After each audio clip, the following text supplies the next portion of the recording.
Are you experiencing back pain that you can't get rid of?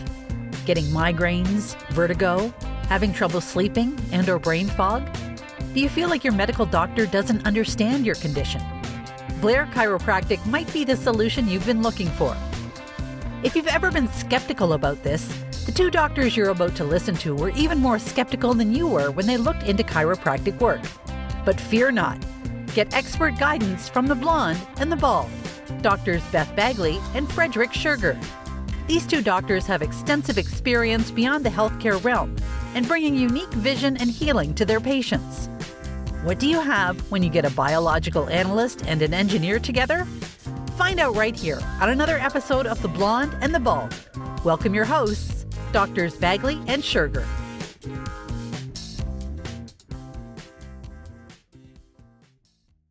Welcome, everyone. Hi. What is it? Thursday, January 19th. Oh, my goodness. 6 p.m. for us here in the Midwest. The Blonde and the Bald. Dr. Bagley, how are you? I'm doing well. It's been a great day here in St. Louis. What about you, Dr. Schurger? It's good. I woke up and the sun was shining, and then by the time I got to the office, it became overcast and it hasn't stopped for the rest of the day. However, we had sun come out for like 5 minutes at lunchtime, and I did get to see it.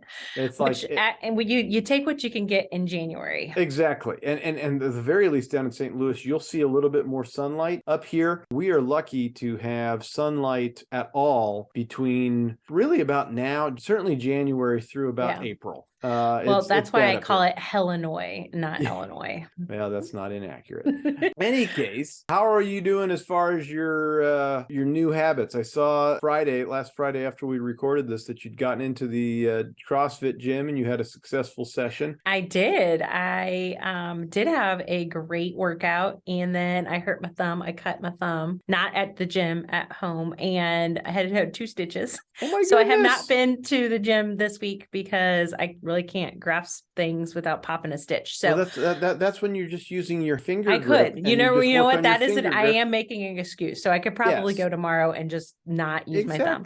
Exactly. But I have been like walking and stuff, but well, good. It's not like I'm not moving, but yeah, I haven't been back to the CrossFit gym since last week, but I've been drinking more water, which is feeling really good. And I highly recommend everybody take a big swig of water right now, because it's so good for you. Hydrate. Mine is over here in my beat up water bottle that I've been using forever. Hopefully you clean it. That green stuff floating in it is good for you. It's algae. It's spirulina. You grow your own. It's organic. But the upside to algae, was it algae? And it's not quite spirulina, but it's in that same family. Apparently, you can take these little capsules of it. It's ridiculously expensive, but it's high protein. There's a bonus. You and your protein. Speaking of protein, yes, how are your protein goals? My 300 pounds of protein a day. Pounds? Yes, I know it's supposed to be grams. I know. But 4 pounds. I would love to hear how you would consume 300 pounds of protein.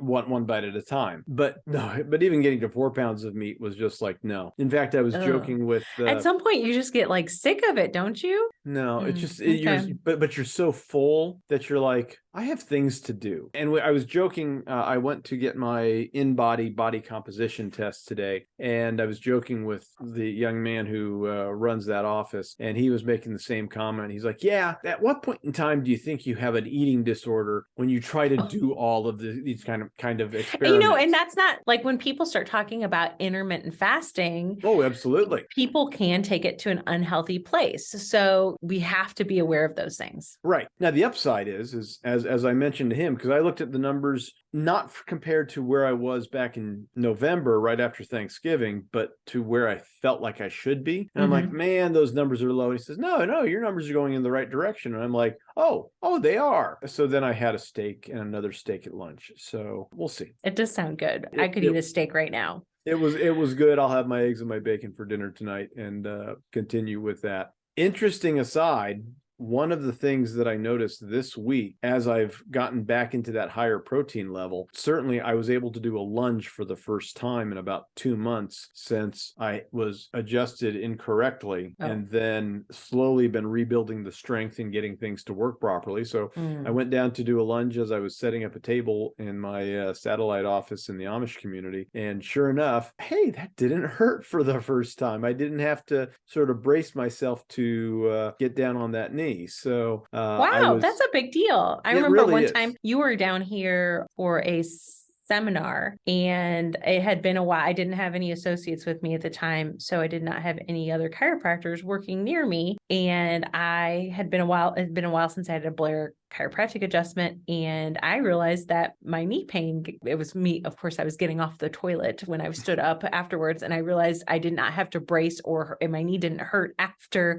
getting up. And that was one of those moments of, oh, I forgot that chiropractic helps with like my knee too. Well, and that sounds like such a small thing, but it's huge thing, because, how many times in a day, at least once for all men, we should be sitting on the toilet. At least once. At least once. Yeah, that's just simple.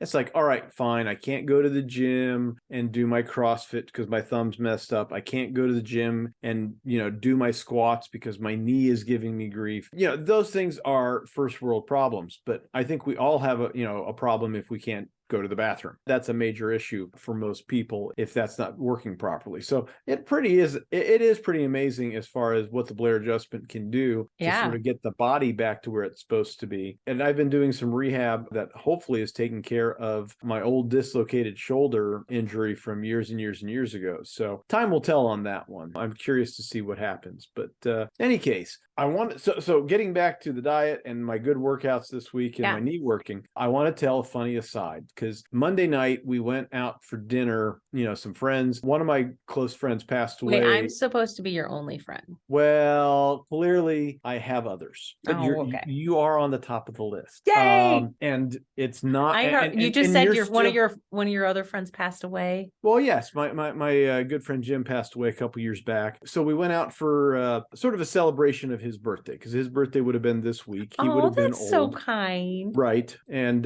he was his wife and I are the same age, 29. I'm that age too. Isn't that interesting? Exactly. It's great. But he would have been 51, so he was older than all of us. So we had fun with that. But we went out to eat at one of these, not a hibachi grill, Japanese steakhouse. Oh, I love those. Oh, they are so good. But they make the little volcano and yes. make it. Oh, I love it. It's so fun. I'm such a dork, but it makes me so happy. I love it. And it's a great thing to go out to with a group of friends, because it is. It's got entertainment value. Yes. You get a halfway decent good meal. At the very least, steak and scallops. That's what I always get. That's what I got too. I forgot about that.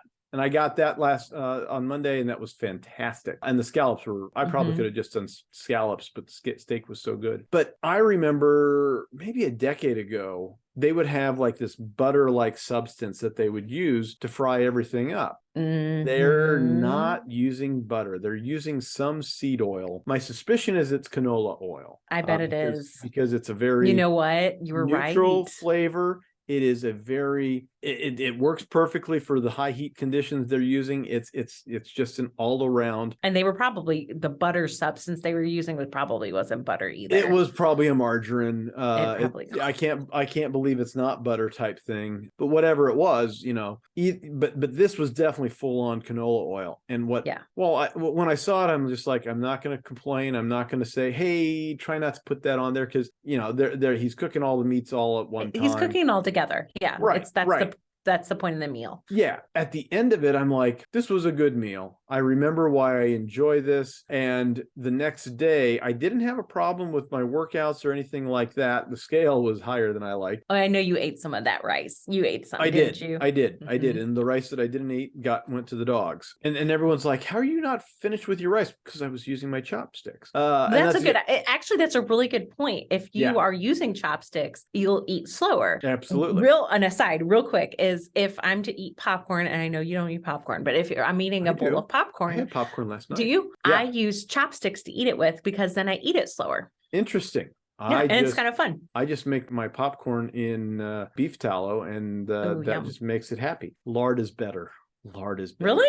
Okay. Oh, absolutely. Pull out the Whirly Pop. I know they say liquid oils only, but you'll be fine by throwing your lard or your beef tallow into a whirly pop, because that's the only way in my mind to make popcorn. Any case, I just make it with coconut oil because that's what I have. But well, that works too. So I wake up the next morning and I can just smell the canola oil, or it's like in my pores. Yep. I can, because you don't eat it, so you don't ever have it, and it's like a rancid feeling. Yeah, it's gross. Because unfortunately, most of those oils, most of those seed oils, as we've discussed other times, end up being deodorized in the plant because they are already in that rancid state. Yeah. So it's disappointing on one level, but it's also eye-opening because I haven't done that in certainly several years. And every so often, right, your body can handle some toxicity. Absolutely. But the problem is people are eating this every single day in multiple foods or franken foods that they're eating. Back in the day, McDonald's used to fry their fries in beef tallow, I believe. Correct. And I don't remember. I read somewhere why they stopped it. I don't know if somebody was complaining or it was too expensive or whatever. There was a man who had a heart attack that he blamed on McDonald's French fries. And well, we would all be better off if McDonald's would go back to beef tallow. I think so too. And interestingly enough, they didn't come up with medium and large fries or the supersized fries until they changed up their formula, and then people could eat more fries, because that beef tallow, for those people who've tried it, it will fill you up. It gives you that satiety so that you're no longer hungry. I got home after that meal. And you're hungry again.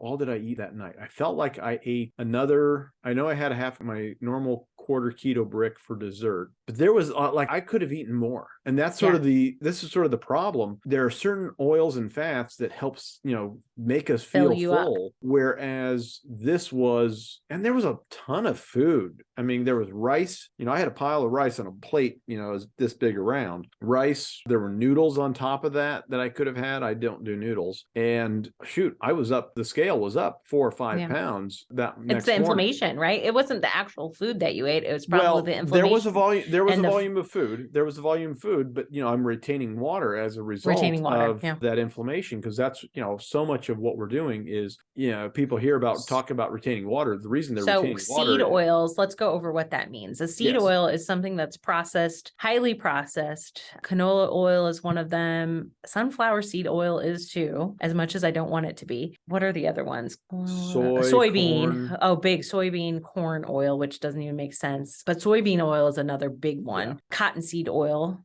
Yep. Palm oil, is that one or no? Palm oil is going to fall into that category like coconut oil and avocado oil and olive oil. Palm oil has been around. It is more saturated because it will solidify. The difference between what they call shelf-stable liquid oils, which they're already not shelf-stable, they've just been deodorized and it's hard for them to go bad again, versus a saturated fat. Most of the saturated fats at room temperature, coconut oil being one of the weird ones because it's right on the bubble. Yeah, in the summertime, it'll be liquid. Yeah. In the wintertime, like now, it is solid as a rock. Anything above 75, I think, it's somewhere right around 75 degrees, is when coconut oil starts going from a solid to a liquid. And it's interesting what solids come out of coconut oil when it has gone back and forth a couple of times, because there's some stuff that will sort of just drop to the bottom and you're like, how did that get into the mix? But it did. Yeah. Whereas most of the seed oils, they've been processed in such a way that they're liquid all the time. But palm oil is one of those, it tends to be more on the solid side in the same sort of family as coconuts. I've heard Dr. McCullough talk about some of the benefits on that in the past, though I haven't seen anything recently on that. I think he's more into beef tallow,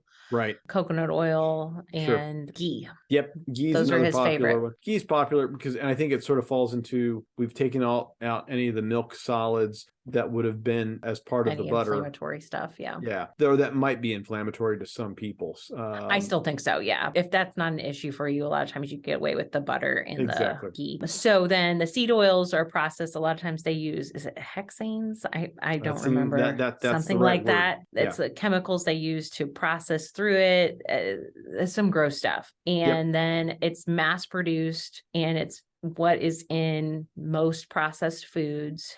When you go to the grocery store and you go to the middle aisles, you're going to find it in a lot of those foods. You're going to find it in a lot of fried foods. Pretty much any restaurant you go to, and if they have a fryer, it is some sort of seed oil in the fryer. And it's called an omega-6 oil, correct? No. Yes, well, no, it is because most of the seed oils are omega-6s, and let's talk about that, because everyone hears about fish oils being the omega-3s. The best way to think about omega-6s and omega-3s, because there's actually like an omega-7, there's an omega-9, but omega-6 and omega-3. Did you just say niner? I did not. It's an omega-9er. It's omega-9er. That's fine. But the sixes tend to be an inflammatory oil. I mean, it helps you with inflammation, and you need that. Helps you with inflammation. Let's get some inflammation. It does, because if you have, amounts that it's supposed to be in the human diet, which would only be about maybe 5 to 10% opposed to the 30% that it is now, it would have helped you if you have a cut or you had some sort of problem. It would have helped with the inflammation process, exactly, so that it could heal that area. So we need some omega-6s. We do.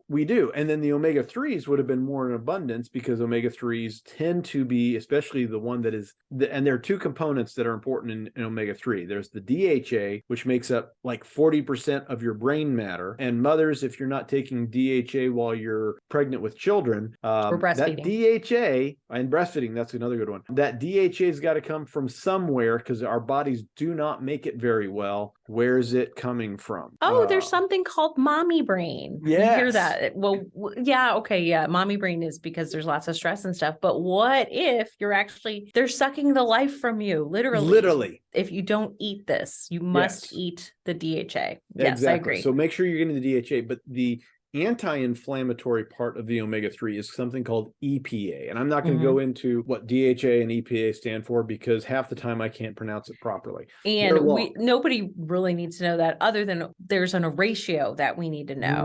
Right. And quite honestly, I think it's supposed to be 2 to 1, if I'm not mistaken. I'm going to look it up as we're talking. But yes. Oh no, I'm talking about omega-6s to 9s. Well, no. Okay, that's another big. There's some back and forth on that. But in any case, the EPA is supposed to be the anti-inflammatory side of the chain, and the omega-6s tends to be the inflammatory, and they're kept in check. That's what they're supposed to do. The ratio, and it goes back and forth. I've seen 4 to 1, so that you have 4 times omega-3. It was 4 times the omega. I'm getting this backwards now. 4 times. Okay, so what most websites are saying, whether they're right or wrong, are saying omega-3 2 to 6 and 9 is 1 to 1. So we need double, like you said. Right, and that's where we need to be now. Most people, you shouldn't have an omega-6 to 3 ratio any more than 4 to 1. 6 times, the omega-6 is 4 times omega-6 to 1 omega-3. So 4 omega-6. 1. That's a lot of numbers. It is. So what should you eat more of? Well, fishes would be nice, but you're not going to get it. You really need to get fish oil. Yeah, because it's going to give you the highest quality at the biggest boom for your buck. Exactly. Plus, fish oil versus krill oil. What are you thinking? I'm still going to go with the fish oil, because I think krill oil sounds interesting. There's that astaxanthin. Yes, that's what Mercola likes that.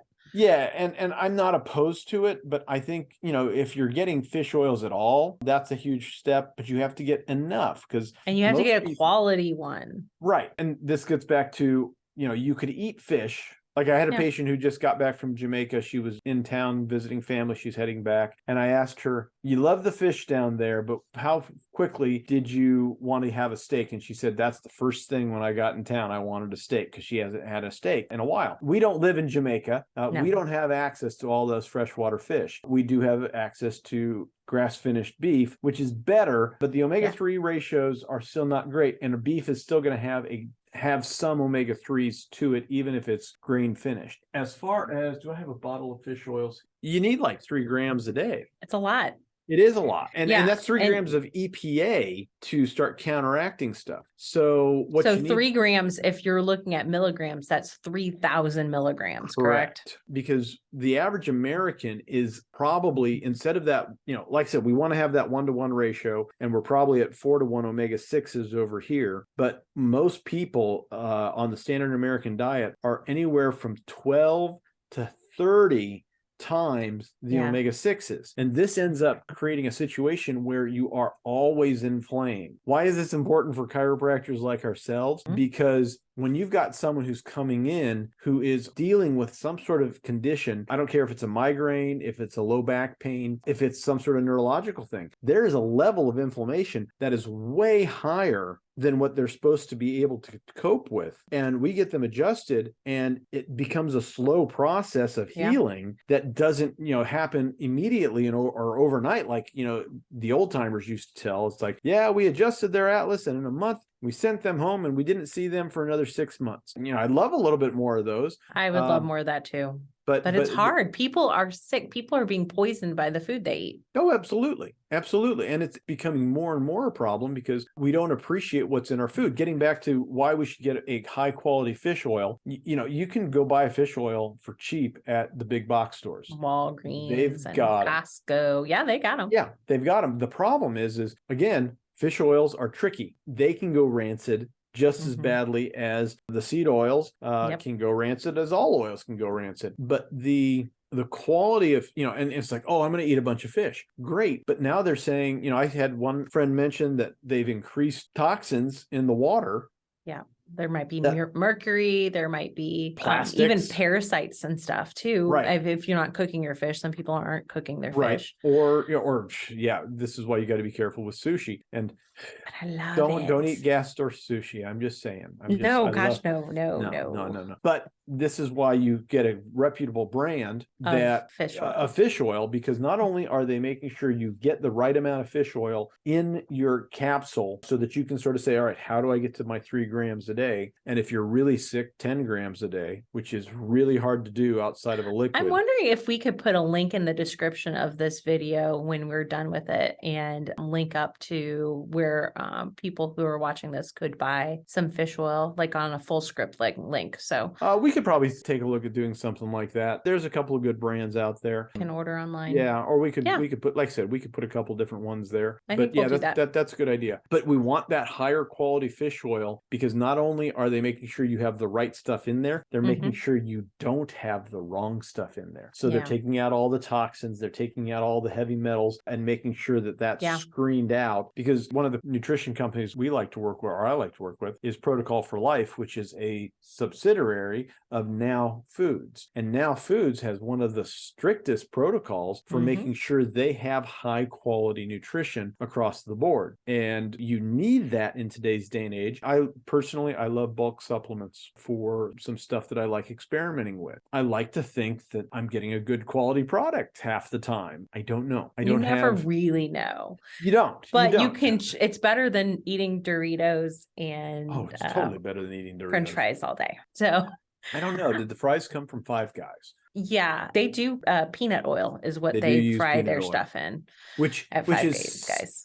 Still, it has some problems, but it does not as bad. It's not as bad as some of the others. So, like, if we have we have the spectrum, we got the canola oils and the seed oils, and then peanut oils, and then we got the beef tallow, which we're happy with. So, in general, if someone's listening to this, we want to increase your omega-3s, which means you're going to need a supplement. Yep. And if you're really sick, you've got to figure out a way to stomach the liquids, liquid fish oil, because that is going to give you a better bang for your buck dollar-wise than a pill. Yeah. So if you're going to actually take it by mouth, hold your nose before you get it close to anywhere where you can smell it, like dump it and then take it, keep your nose closed, and then drink some water, squish it, swallow, squish, swallow, and then unplug your nose. And then you'll be able to take the fish oil without gagging. I'm not convinced that works that well, but okay. It absolutely works. Or you can be like my girls. When my twins were little, I have to tell a mom story. So we obviously would give them supplements, but when kids are really little, they can't swallow pills, but we wanted them to have fish oil. So we would give them a fish oil pill and they would chew it up and swallow it. And then they'd smile real big and they'd be like orangey teeth. And they didn't care that it tasted disgusting. They thought it was great. I don't know how they did it because I was we were both, my husband and I were both like, but we're like, good job, girl. Yes, because and they would scream, they're like, give us our fish bills. They had healthy gallbladders that could handle that, whereas you and Jason didn't. So gross. I couldn't even. I can't. So and to this day, they love sardines and anchovies and all that canned stuff. Okay, what were you going to talk about? One more thing on the fish oils. I did a high dose fish oil with testing pre and post, and I was able to get from 12 to 1. I think I was either 12 or 15. I can't remember where I was, down into that 4 to 1 range, maybe 8 or 9 years ago. But I had to take a tablespoon, 3 tablespoons. I was taking a shot glass worth of fish oil, liquid fish oil every day. Yeah. So if somebody was really sick, I mean, we're talking cancer patient, we're talking fibromyalgia, autoimmune disease, those kind of things. Those higher ends, especially if you've got something where you've got like a neurodegenerative for the Alzheimer's or Parkinson's, those you need more. 3 grams a day is maintenance. And what's funny is, and this is something that you've got to do if you want to keep it at that level. And I stopped doing it for that time period. And then I started bringing it. Then the levels came back up. I took another test not too long ago, and sure enough, it was there again. So, and there is a test kit. We'll see if that test kit is on Full Script if anyone's interested in trying that out. And then we can. Okay. So going over again, increasing your omega-3s, those are the fish oils, decreasing your omega-6s, which is the seed oils. That means your fried food, your processed food. Obviously, there's lots of reasons those things are bad, but that's one of the big ones. It is. And then if you're going to have healthy fats in your diet, we're looking at things like coconut oil, butter, ghee, beef tallow, lard. Yep. And that's what we want to cook in. And if you can find duck fat, that's the best thing for eggs. I always forget duck fat. I know, I do too, and I haven't seen it in a store in a long time. So that's why I'll just go hunt down some ducks and pull their fat out. That's probably not a bad idea either.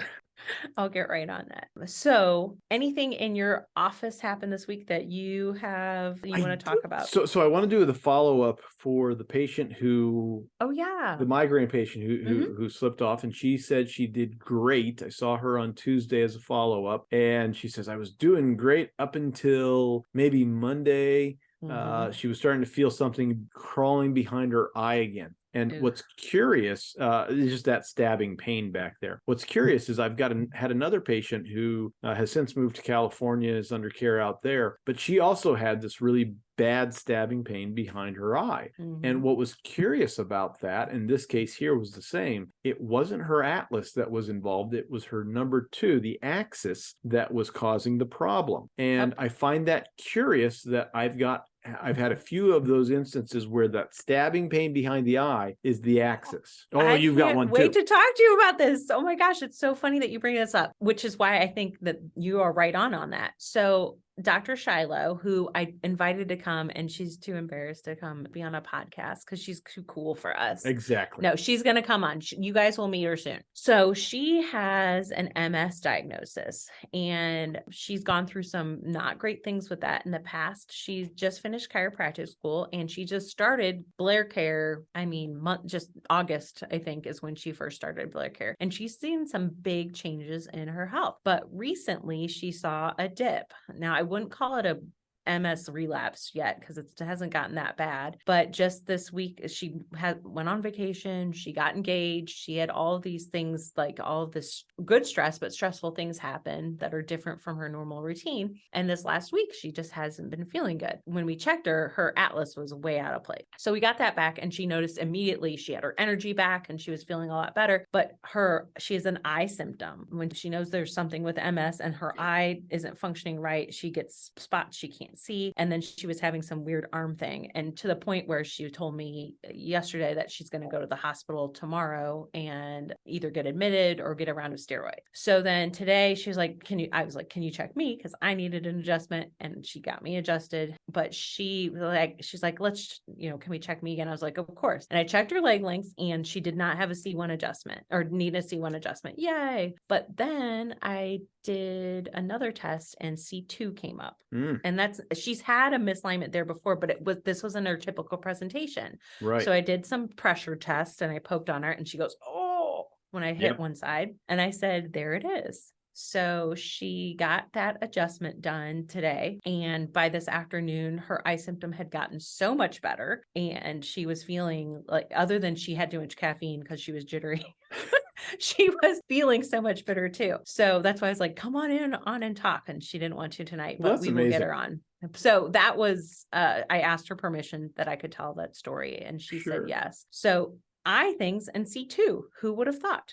And I'm wondering, as I've been thinking about this, and it's one of those things that I want to sort of get into some of the neurology of what's going on with the eyes, but it would make sense on one level that it might be related to the trigeminal nucleus. And we've talked about this in the past, the trigeminal nucleus. If I have these three fingers here on my face, the one above my eyebrow is the top branch. The one in the middle is the middle branch, and the one on the bottom, along the bottom of the jaw, is the bottom branch. There are more technical names, but for the general public, top, middle, bottom. Top, middle, bottom. And the pain part of the nucleus for the trigeminal nerve actually drops down into the spinal column. In fact, it's called the spinal trigeminal nucleus, which is largely responsible for pain sensations. So it makes perfect sense that if C2 is out of place, the ligaments that hold the spinal column at the level of C2 go straight across into the spinal column and into the cord even, so that if this is twisted in one way or the other, it's going to cause some stress on that, maybe causing stress on that trigeminal nucleus, and maybe that's where the spot is for the eye. Your patient was feeling some exactly, and it might just feel like it's behind the eye because that's the way that people perceive it. So, and it might be that that's where it's at. So, any case, that's just my speculation. It wouldn't surprise me if that's the case. Like I said, this is one of those. Oh, I need to go down into this rabbit hole to figure this out. Yeah, and a lot of times, us as chiropractors, we can go, just glad it helped. We don't always know exactly what nucleus and tract and nerve affected what in your brain and all those things. Like there are some really smart chiropractors. You're one of them, Dr. Schurger, that can figure a lot of that stuff out. But in general, I just want to get your head on straight. Exactly. And when your head is on straight, it is amazing how intelligent your body is that it can take care of itself. Exactly. And this is where, what we perceive in the world, we can perceive things very differently, even with what is quote unquote the same stimulation, the same sort of interaction with a certain spot or the same interaction with a food, but yet we can have different outcomes based upon how those nerves are conditioned that may produce pain behind the eye, may have the eye not work the way it's supposed to, or you might eat something. We might go out to dinner and have the same meal, and yours causes a migraine and mine causes me to have sinusitis. Because we're different people. And that's the same thing with medications, why medications work different with different people. Food is medicine. You've heard that before. And this was why I was, was drawn to chiropractic, because it's like the goal overall is how do we get your body working the way it was designed to work at an optimal level so that you can have the best possible health outcomes that you need. And sometimes we know, we can start saying, all right, we're not eating enough fish oils. Let's get more fish oil in your diet. We can say that much definitively. But can I say that if your atlas is out of place, I can definitively say it's out of place. It's not going to allow your health to be as good as it is. Can I tell you what kind of health is going to be worse? No, unless we already know your symptom profile, we won't have an idea. In general, like as a chiropractor, as an upper cervical Blair chiropractor, my number one is getting that atlas in place and making sure it stays there. Absolutely, because that's going to be the best bang for the buck. Absolutely. All this other stuff, that's just gravy. That's just like it is the icing on the cake. But that top bone affects everything, every aspect of how your body functions can be changed if that bone is not working. Now, does that mean every single person who has a stomach ache has an atlas subluxation? No, because some people eat crappy food and that could be causing it. But that does mean that everyone should get checked. Absolutely. And with that, I think we have had, it's a good closing spot. Yay. Have a great night. And I hope everybody is working on their goals and stepping forward. And if you need chiropractic care, which you probably do, or someone you care about, share this with them. Leave us a comment, leave us a like.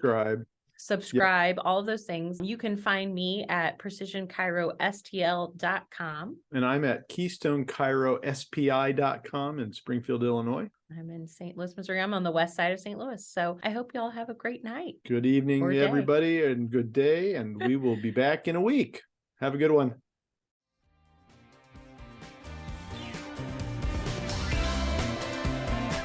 That's all for today's episode of The Blonde and the Bald. Don't forget to like, share, and subscribe. If you enjoyed today's show with Drs. Bagley and Schurger, remember, don't give up and just live with the pain. Come back next week and get more answers and solutions. Visit our websites at KeystoneChiroSPI.com and PrecisionChiropracticSTL.com for more info, and catch all the episodes of The Blonde and the Bald.